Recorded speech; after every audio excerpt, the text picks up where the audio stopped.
지난주에는 더욱 고요된 유대 종교 지도자들과의 긴장을 직감하시고 바리새인들과 서기관들과 논쟁하시다가 두려워하시던 지방을 들어가셨습니다. 그리고 이어진 사건이 딸이 흉악한 귀신에 들린 가나안 여인과의 만남이었습니다. 그 만남은 너무나도 절박하고 간절한 가나안 여인 딸의 치유에 대한 문제였습니다. 그런데 그 여인의 간절한 요구에도 예수님은 아주 낯선 모습을 보여줬습니다. 그것이 예수님이 전혀 반응을 보이시지도 않은 것이며 간절히 매달리는 그 여인의 고통은 아랑곳하지 않으시고 자녀의 떡을 취하여 개들에게 던짐이 마땅치 않다고 아주 모욕적인 말씀을 하신 것입니다. 그럼에도 불구하고 그 가나안 여인은 개들도 주인의 상에서 떨어지는 부스러기를 먹는다고 하며 믿음의 고백을 하며 더욱 간절히 매달리자 내 믿음이 크다고 하시며 믿음대로 되라고 하심으로 그 여인의 딸을 고쳐주시는 이야기였습니다. 유대인의 믿음과 대비되고 있습니다. 오늘 마태복음 15장 29절로 16장 40절까지의 말씀입니다. 마태복음 15장 29절에서 31절의 말씀입니다.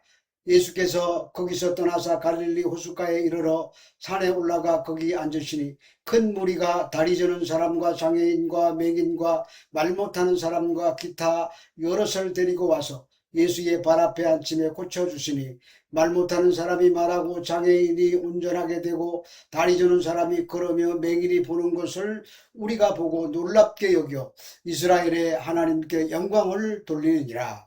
이곳은 이방인의 땅입니다. 그런데 여러 종류의 병에 걸린 사람들을 고쳐주십니다. 덩어리가 말하고 절뚝발이가 걸으며 소경이 눈을 뜹니다. 그래서 많은 무리가 이스라엘 하나님께 영광을 돌렸습니다. 이 사건은 이사야 선지자가 예언했던 말씀의 성취입니다.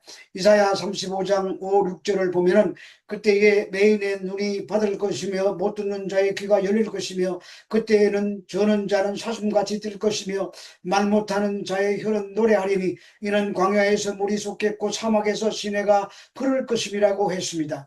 여기서 그 때는 메시아가 오시는 때를 말합니다. 바로 예수님이 메시아시라는 사인입니다. 이렇게 이사야의 예언이 성취되자 거기에 있던 이방인들이 이스라엘의 하나님께 영광을 돌렸다고 합니다. 그러니까 예수님 자신이 바로 그 메시아이심을 설명하는 퍼포먼스를 하신 것입니다. 예수님께서 지금 머물러 계신 곳이 이방 땅 갈릴리 호수 지경이라고 하는 점과 병 고침의 기적을 경험한 사람들이 이스라엘의 하나님께 영광을 돌렸다는 말을 통해서 그들이 이스라엘 사람이 아니라는 것을 말하고 있습니다. 이방인들이 예수님의 기적을 보고 이스라엘 하나님께 영광을 돌렸다고 하는 이러한 표현이 유대인들로 하여금 놀라게 했다고 합니다. 유대인들은 그들은 예수님의 기적을 보고 하나님께 영광을 돌린 적이 있기는 있으나 예수님의 권능은 바알세볼의 힘에 의한 것으로 인식하였으며 그 능력이 하나님께로부터 왔다고 하는 사실을 알게 되었을 때에도 될 수 있는 대로 그런 사실을 부인하려고 했기 때문입니다. 마태복음 15장 32절에서 33절의 말씀입니다. 예수께서 제자들을 불러 이르시되 내가 무리를 불쌍히 여기노라. 그들이 나와 함께 있은지 이미 사울임에 먹을 것이 없도다. 길에서 귀진할까 하여 굶겨 보내지 못하겠노라. 제자들이 이르되 광야에 있어 우리가 어디서 이런 무리가 배부를 만큼 떡을 얻으리이까. 예수님께서 제자들에게 내가 무리를 불쌍히 여긴다고 하시며 그들이 나와 함께 있은지가 사흘이라고 하십니다.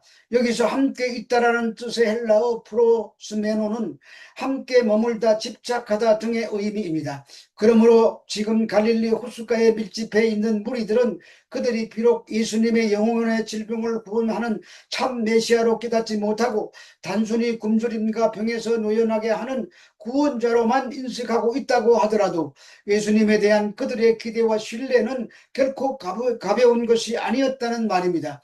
이들은 사흘 동안 텅 빈 들판에서 먹을 것 없이 그냥 팽개쳐져 절망적인 상태로 있었던 사람입니다. 사흘이라 지난 가지고 있었던 양식이 다 바닥이 난 상태를 표현하는 말입니다. 그래서 이 사람들은 예수님이 불쌍히 여기신다고 하신 것입니다. 우리의 구원과 은혜의 시작은 바로 이 불쌍히 여기신다는 긍휼에서 출발합니다. 죄인인 우리들은 불쌍히 여김을 받을 만한 그 어떤 자격도 가지지 못했습니다.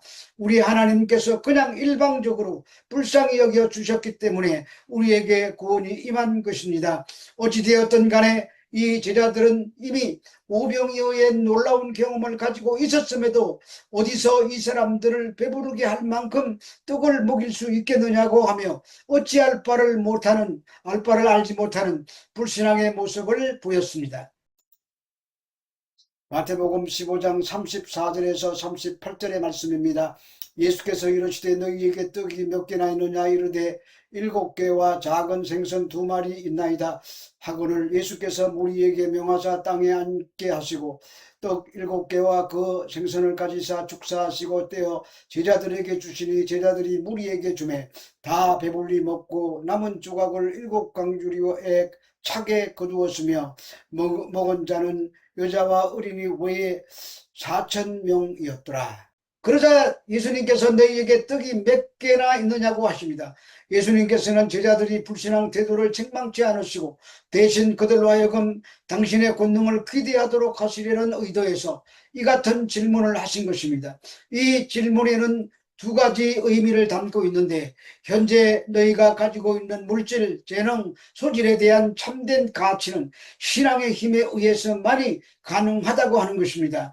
예수님께서는 언제나 현재 가진 것을 변혁을 위한 놀라운 가능성으로 바라보셨는데 이는 말씀만으로도 천지를 창조하실 수 있었던 하나님 아버지에 대한 신뢰에서 생겨난 것입니다. 그리고 영적인 의미에서 인간 영혼의 떡이신 그리스도에 대한 신뢰가 어느 정도인가를 물으시는 것입니다. 그리고 그 믿음이 비록 겨자씨 안 하랄 만한 것 보리떡 7개와 물고기 2마리 정도로 많은 사람들을 배부르게 하기에는 절대 부족한 것이라고 하더라도 그 믿음을 기초로 하여 더 큰 믿음을 이루시겠다고 하는 의지가 담겨져 있는 질문인 것입니다. 그들에게 있는 것은 떡 7개와 작은 생선 2마리 뿐이었습니다. 그런데 그것으로 4,000명을 먹이고도 7강주리가 남았습니다. 이 기적은 오병이어의 기적과 본질은 같습니다.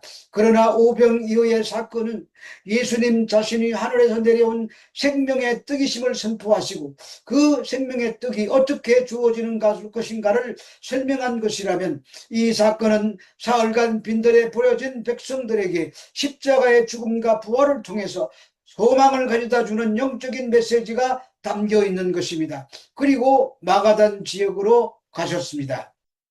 마태복음 16장 1절에서 3절의 말씀입니다.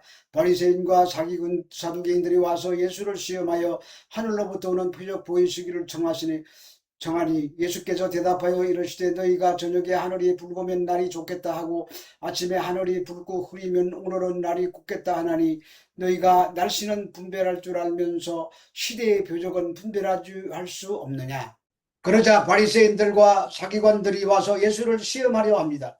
그들은 절대 연대할 수 없는 상극간입니다. 그런데 지금 예수님을 공격하기 위하여 이들이 연대를 이루고 함께 찾아온 것입니다. 이들에게 공동의 적이 생긴 것입니다.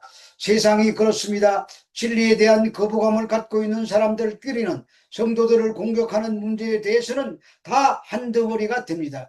그것은 세상의 구조가 영적인 싸움이기 때문입니다. 이들이 예수님께로부터 하늘로 오는 표적 보이기를 정했습니다. 여기서 하늘은 하나님을 가리키는 말입니다. 그러므로 그들의 요구는 하나님께로부터 온 표적을 보여달라는 뜻입니다. 그런데 지금 이 상황이 얼마나 역설이고 아이러니냐 하면은 그 하늘이신 예수님이 지금 앞에 서 계시는데 하나님이 보내준 표적을 보여달라는 것입니다. 표적을 보고 있으면서도 표적을 알아보지 못한 것입니다. 이 질문에 예수님은 물리적인 하늘을 들어 설명하십니다. 대답을 다운시키시고 레벨을 낮춘 것입니다. 왜냐하면 그들은 보고도 못 알아들으니까 보인 것으로 설명하신 것입니다. 그런데 여기에서 예수님이 시대라는 말을 사용하십니다. 이 시대라는 말이 원문에는 카이로스로 되어 있습니다. 시간을 표현하는 헬라어로는 카이로스와 크로노스가 있습니다. 크로노스는 흘러가는 시간을 나타내는 표현이고, 카이로스는 어떤 정해진 순간이나 종말론적인 시간을 말할 때 사용하는 단어입니다. 종말을 가져오는 이 시대의 표적은 바로 예수님 자신이라는 말씀입니다. 그러므로 기상을 분별하면서 시대의 표적인 예수님을 모른다고 책망하시는 말씀인 것입니다. 마태복음 16장 4절의 말씀입니다. 악하고 음란한 세대가 표적을 구하나 요나의 표적밖에는 보여줄 표적이 없느니라 하시고 그들을 떠나가시니라. 요나의 표적밖에는 보여줄 표적이 없다고 하십니다. 요나의 표적이란 하나님께서 요나에게 니느웨로 가서 회개를 선포하라고 하자 요나가 거부하고 다시스로 가다가 물고기 뱃속에 들어가 3일 만에 살아나와서 회개를 선포한 사건을 말합니다. 니느웨는 철천지 원수 아수르의 수도입니다. 여기서 악하다는 말은 인간의 근본적인 죄성을 말합니다. 그 악이 우리 속에 내재되어 있을 때 거기에서 뿜어져 나와 영향력을 끼치는 모든 죄의 행실들을 악하다고 말하는 것입니다. 그리고 음란한 세대란 단순한 성적인 이야기가 아니고 호세아 선지자가 이스라엘 백성들이 타락해서 하나님을 배도하고 떠날 때 사용했던 말입니다. 이것이 예수님이 직면했던 이스라엘의 상태였습니다.